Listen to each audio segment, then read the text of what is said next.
بسم اللہ الرحمن الرحیم۔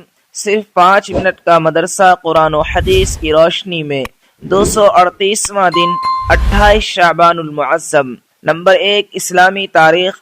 حضرت ام ہانی بنت ابی طالب رضی اللہ عنہا۔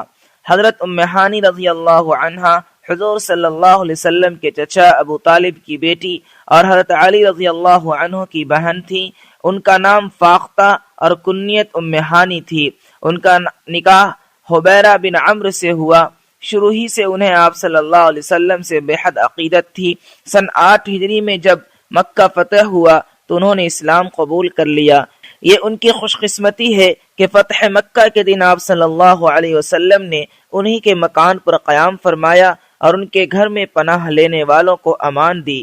آپ صلی اللہ علیہ وسلم ان سے بہت محبت کرتے تھے۔ معراج کا مقدس سفر بھی آپ صلی اللہ علیہ وسلم نے ام ہانی کے گھر سے ہی کیا تھا۔ وہ آپ صلی اللہ علیہ وسلم سے کبھی کبھی مسائل پوچھا کرتی تھی۔ ایک مرتبہ انہوں نے رسول اللہ صلی اللہ علیہ وسلم سے پوچھا کہ اب میں بوڑھی ہو گئی ہوں، چلنے پھرنے میں کمزوری محسوس ہوتی ہے، اس لیے کوئی ایسا عمل بتا دیجئے جس کو بیٹھے بیٹھے ہی پورا کر سکوں۔ آپ صلی اللہ علیہ وسلم نے فرمایا کہ 100 مرتبہ سبحان اللہ، 100 مرتبہ الحمدللہ، 100 مرتبہ اللہ اکبر اور 100 مرتبہ لا الہ الا اللہ پڑھ لیا کرو۔ حضرت ام ہانی رضی اللہ عنہا حضرت علی رضی اللہ عنہ کی وفات کے بعد کافی دنوں تک زندہ رہیں اور ان کا انتقال حضرت امیر معاویہ رضی اللہ عنہ کی خلافت کے زمانے میں ہوا۔ نمبر 2، حضور صلی اللہ علیہ وسلم کا معجزہ۔ رسول اللہ صلی اللہ علیہ وسلم کی دعا کی برکت۔ حضرت ابو زید عمرو بن اخطب رضی اللہ عنہ فرماتے ہیں کہ رسول اللہ صلی اللہ علیہ وسلم نے اپنا مبارک ہاتھ میرے چہرے پر پھیرا اور میرے لیے دعا فرمائی۔ اسی کی برکت تھی کہ ان کی عمر 120 سال ہو جانے کے باوجود سر میں چند ہی بال سفید ہوئے تھے۔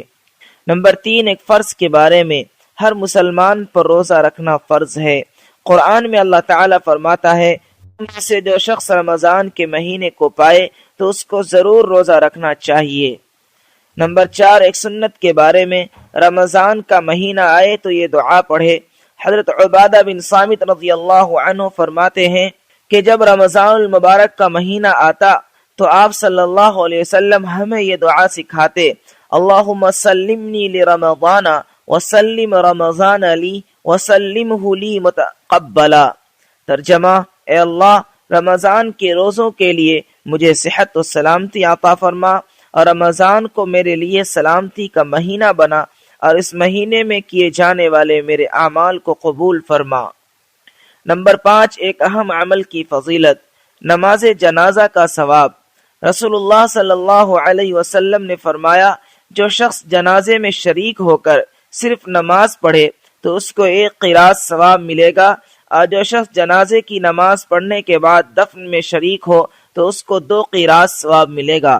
معلوم کیا گیا 2 قیراط کی مقدار کیا ہے تو آپ صلی اللہ علیہ وسلم نے فرمایا 2 بڑے پہاڑ کے برابر ہے۔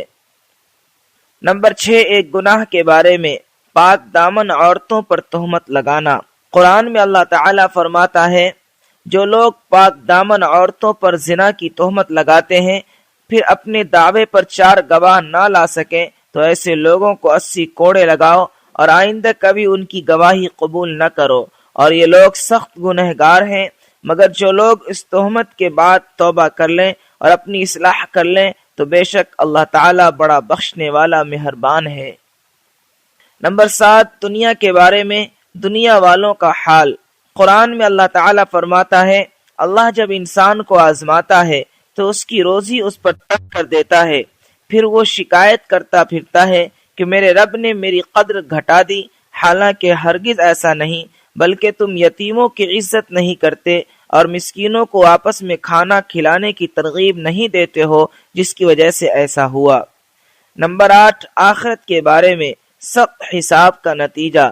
رسول اللہ صلی اللہ علیہ وسلم نے فرمایا قیامت کے دن جس سے سخت حساب لیا جائے گا اس کو عذاب ہو کر رہے گا۔ نمبر 9، طب نبوی سے علاج۔ صحت کے لیے احتیاطی تدبیر۔ حضرت ابن عباس رضی اللہ عنہما فرماتے ہیں کہ رسول اللہ صلی اللہ علیہ وسلم کھانے پینے کی چیزوں میں پھونک نہیں مارتے تھے اور نہ برتن میں سانس لیتے تھے۔ فائدہ: اطباء کہتے ہیں کہ جو ہوا سانس کے ذریعے باہر نکلتی ہے اس میں مرض کے اعتبار سے لاکھوں جراثیم ہوتے ہیں۔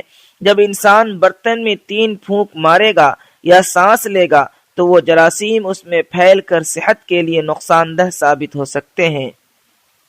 نمبر 10، نبی صلی اللہ علیہ وسلم کی نصیحت۔ رسول اللہ صلی اللہ علیہ وسلم نے فرمایا، تہجد ضرور پڑھا کرو، اگرچہ اتنی ہی دیر کے لیے ہو جتنی دیر میں بکری کا دودھ دوہا جاتا ہے، اور جو نماز بھی عشاء کے بعد پڑھی جائے وہ تہجد میں شامل ہے۔